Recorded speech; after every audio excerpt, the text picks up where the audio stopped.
It's called Presenting, Not Talking Out Loud, a quick strategic guide for effective presentations. Written and narrated by Golzari. The purpose of this guide is relatively simple and modest.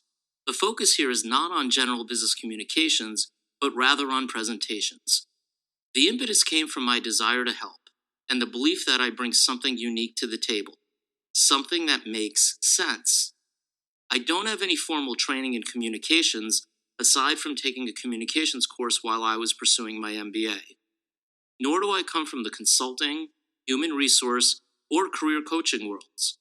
My background is actually in consumer product development and sourcing, in addition to adjunct teaching in marketing, innovation, entrepreneurship, and international business. However, I do consider myself a pretty solid, natural presenter. I'm a talker, not a writer, and I've always been told I have the gift of gab. I accidentally fell into teaching business communications at the graduate level a few years ago. I'm a marketing guy, and in many schools, the business communications program is housed within the marketing department. I had innocently reached out to the marketing chair of one of the universities I'm affiliated with and asked if he needed me to teach additional marketing classes the upcoming semester. He asked if I would be willing to teach a few sections of business communications since there were a few immediate vacancies at the time. I briefly hesitated, but figured I'd go for the challenge. As with anything new, I needed to iron out the wrinkles. It turns out, though, I was pretty good at teaching business communications. My approach was pragmatic. Take my natural presentation skills and marry them with all of the lessons I had learned about effective business communications from my industry experience. Something inherently seemed to be working, and the students generally seemed to be responding positively. Some of the most insightful feedback I received have been things like, quote, "I didn't think I was going to get anything out of this and saw it as another required, fluffy communications class and a waste of my time. But you really taught me some useful things."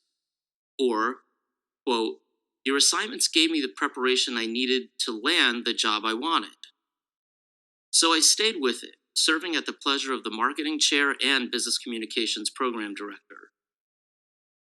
Early on, I started to realize how much I already knew but never quite had the opportunity to share.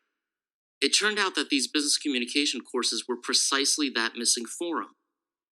With my corporate experience and some careful thought, came an opportunity to introduce my own assignments, strategies, and techniques.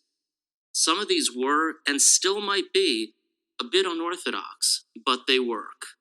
This is what I'd like to share with you. This guide, I'm purposely calling it a guide and not a book, is not an attempt at yet another communications text. There are enough of those. I'm also not trying to compete with any of those texts. My background in marketing and innovation has prepared me well enough to ensure that I differentiate myself among the competition. What I'm providing you is a handy, user-friendly guide to use in industry or school. You'll find this more strategic than tactical, although I blend both at times. That doesn't mean it isn't practical, it very much is. In other words, if you first follow the principles I've laid out in this guide and apply them, no matter your skill level, I guarantee you will become a more effective speaker and presenter.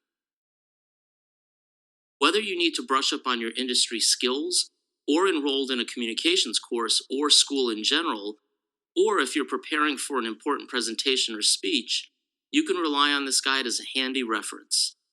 I am of the firm belief that public speaking and presenting is mainly an art and not a science. And while some of us have natural speaking abilities, we all need practice from time to time. I'm rooting for you. Al.